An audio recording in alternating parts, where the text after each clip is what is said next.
In the early 8th century, a major event occurred that changed the face of Western Europe forever.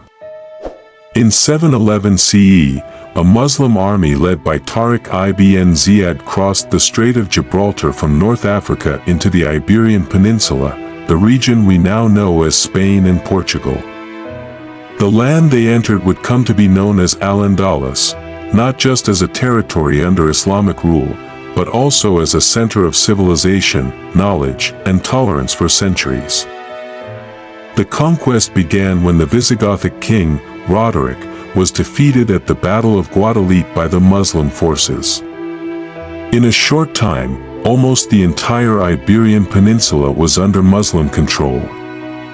The army was composed not only of Arabs but also of Berber tribes from North Africa.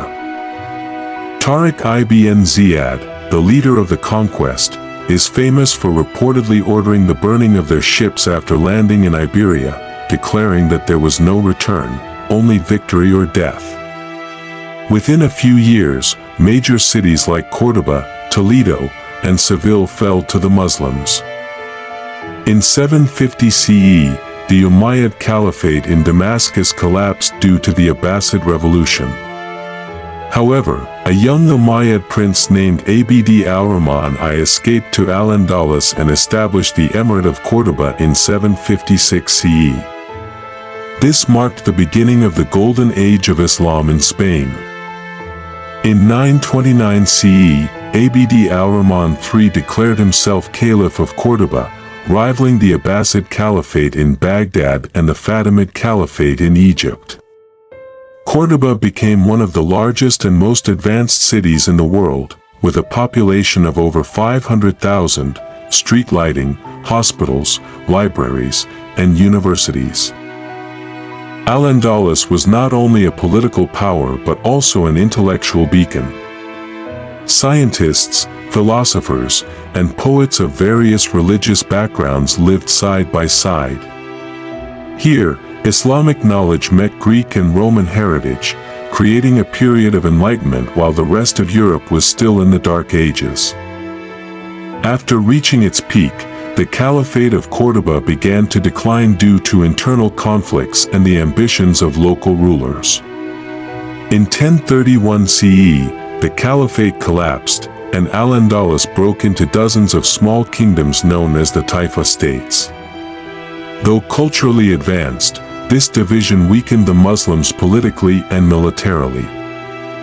Christian forces in the north of Spain, previously pushed back, began a slow but determined reconquest. City by city, they reclaimed territory, starting with the fall of Toledo in 1085 CE.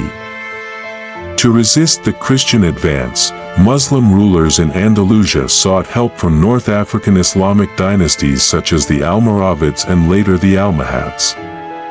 These dynasties temporarily halted the Christian momentum and reunified much of Andalusia. However, their rule did not last long. Once again, division returned, and Muslim cities fell one by one to Christian kingdoms like Castile and Aragon. The final Muslim stronghold in Andalusia was the Kingdom of Granada, established in 1238 CE under the Nasrid dynasty.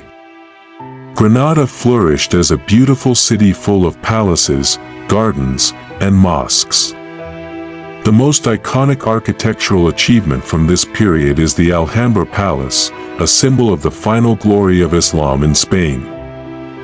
Granada survived for more than 2 centuries, though it had to pay tribute to the Christian kingdoms. Finally, on January 2, 1492 CE, after a long siege, Granada surrendered to Queen Isabella of Castile and King Ferdinand of Aragon, marking the end of Muslim political rule in Andalusia. After the conquest of Granada, Muslims were promised religious freedom under a peace treaty. However, that promise was soon broken. The Catholic Church imposed forced conversions, and those who resisted were labeled Moriscos, who were later expelled or executed.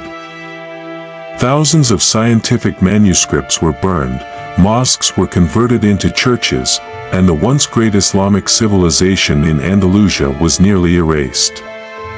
By the early 17th century, all remaining Moriscos were expelled from Spain. Andalusia is a story of glory, knowledge, tolerance, and also of downfall due to disunity. It stands as a great lesson in Islamic history, that strength comes through knowledge, tolerance, and unity, but can fall through ambition and internal strife.